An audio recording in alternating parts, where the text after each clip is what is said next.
Bonjour Françoise, Françoise Duguay. Je te croise aujourd'hui derrière le temple en fait, à la salle Agrippa d'Aubigné, à l'occasion d'un compte-rendu d'une mission organisée à l'initiative de la CIMAD. Oui, c'est un groupe émanant de la CIMAD, de différentes régions et de différents postes occupés au sein de la CIMAD, Oui, qu'est né ce projet de mission en Israël-Palestine. Et cette mission a eu lieu en courant février. oui. Elle a duré combien de temps environ? Eh ben, je crois que je vais passer la jours, parole à Jackie. elle a duré Oui. 10 jours de fin février. Comment est venue cette idée de partir là-bas? Il y a eu un thème particulier qui a fait que vous êtes parti. Non, mais je crois que c'est un thème qui est traité par la CIMAD depuis 1950. Elle fait partie de la plateforme Palestine et a toujours été sensible aux problèmes des réfugiés palestiniens. Donc ce n'est pas nouveau, ce n'est pas un déclic émanant de quelques têtes pensantes de la CIMAD, mais c'est au contraire un problème qui est porté au sein de la CIMAD. Très Fait bien. partie de manière intrinsèque un peu de sa création en 1939 avec la problématique de la guerre et de l'accueil des juifs dans les camps internés. Donc il y a une première déjà approche historique Oui. et qui s'est prolongée au fil des années avec une réflexion sur ce thème, hein, et une participation, une implication aux différentes évolutions de l'approche politique sur la question d'Israël-Palestine. Vous étiez nombreux à partir là-bas? 8 personnes. 8 personnes, des anciens qui ont fait déjà des missions, parce que la précédente mission a eu lieu en 2004, donc il y avait 10 ans, et des nouveaux qui sont un petit peu novices dans la découverte de ce pays, même s'ils connaissent, Oui. comme beaucoup, tout un chacun, un peu le contexte qui est afférent à cette question. Vous avez été donc en Palestine et en Israël. Oui. Vous y avez rencontré des ONG, On a rencontré la société des ONG, civile. des associations de société civile, le consulat, avec une assez grande parité Israël-Palestine. C'était notre souci justement d'équilibrer les rencontres et d'entendre les différents sons de cloche sur cette approche. Voilà. Donc c'est sur les droits des réfugiés, sur les questions de torture, sur la question des migrants aussi, en dehors de la question de l'occupation de la Palestine. Il y a aussi l'accueil des migrants que Israël réserve notamment aux réfugiés soudanais et éthiopiens.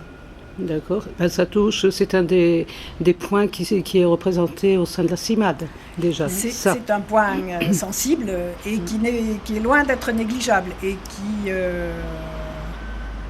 est loin de donner une entière satisfaction sur cet accueil qui est réservé. Quels sont les autres points que vous avez eu l'occasion de traiter, d'échanger? Disons qu'on a fait aussi de l'approche de terrain.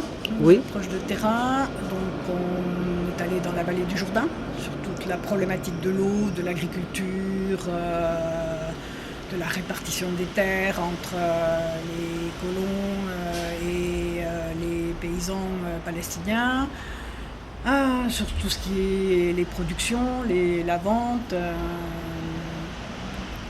On est allé aussi sur la vallée du Jourdain, sur Hébron, sur la ville d'Hébron, qui est la première colonie qui s'est implantée. On a sillonné aussi donc entre Jérusalem, Ramallah. Donc sur Jérusalem, on s'est promené on a rencontré des associations et pris une tonalité de la ville. On a rencontré aussi des figures assez marquantes, type Michel Kourovski, Oui. Edith Zertal, une historienne israélienne, donc qui ont une grande connaissance et un grand témoignage militant et qui ne laissent pas indifférents dans leur approche et qui alimentent bien toute la réflexion que l'on pouvait avoir avec l'approche de terrain et la rencontre des associations, de personnalités marquantes. Quel est le souvenir que vous avez pu ramener, quelque chose qui a pu vous marquer plus particulièrement? Il y a quelque chose, vous ou peut-être parmi ceux qui vous ont accompagné? Moi, j'ai 2 éléments qui m'ont marqué le plus. Je dirais, c'est la complexité de la question et cet étouffement de la population palestinienne et le grignotage des colonies. C'est pas un mur de séparation entre d'un côté une population, de l'autre une autre population. C'est on étouffe des habitants en occupant l'espace et pas uniquement un territoire, une aire. On l'occupe dans un volume. Et la grosse préoccupation d'Israël, du gouvernement israélien et des colons, c'est d'avoir cette continuité de colonie en colonie.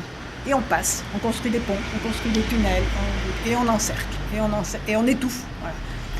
Et tout se construit autour de l'idée de chasser les Palestiniens à petit feu, voilà, faire partie. Et ça, c'est impressionnant, parce que ce grignotage permanent, je crois qu'on ne l'aperçoit que sur le terrain. Je l'ai peu trouvé dans les articles que j'avais lus, dans les éléments que j'avais pu m'imprégner avant le départ. Et le deuxième aspect, donc c'est une visite sur le terrain, c'est la vallée du Jourdain, avec la problématique de l'eau, avec un mépris total des agriculteurs, des paysans, où ils sont obligés, coûte que coûte s'ils veulent survivre, de louer leur force de travail à des colons pour subsister. Vous me parlez de justement la vallée du Jourdain, des rencontres, le grignotage, l'étouffement de la population là-bas. Côté israélien, vous avez eu l'occasion de rencontrer peut-être des gens qui étaient, disons, dans votre axe de pensée? Oui, et ce que je ramène aussi de cette mission, c'est aussi faire attention à ne pas dresser un peuple contre un autre. Même s'il y a, on va dire, un occupant et une population qui est occupée, les deux vont à la perte. Et Israël va à la perte, et c'est une catastrophe pour eux également, parce qu'ils y perdent leur honneur, ils y perdent en démocratie, ils y perdent en tout, en crédibilité. Et petit à petit, ils vont s'étouffer eux-mêmes dans ce climat. Et donc, obligatoirement, les deux peuples sont amenés à... s'il n'y a pas un changement, quelque chose, un déclic qui fait réagir, et je pense que la question du BDS, qui est fortement question en ce moment, fait réagir Israël parce qu'ils sentent bien que c'est le déclic, un peu un déclic qui risque de les amener à la perte. Je comprends. Je vous remercie beaucoup de cet entretien. Merci à toi. Merci à toi, Françoise.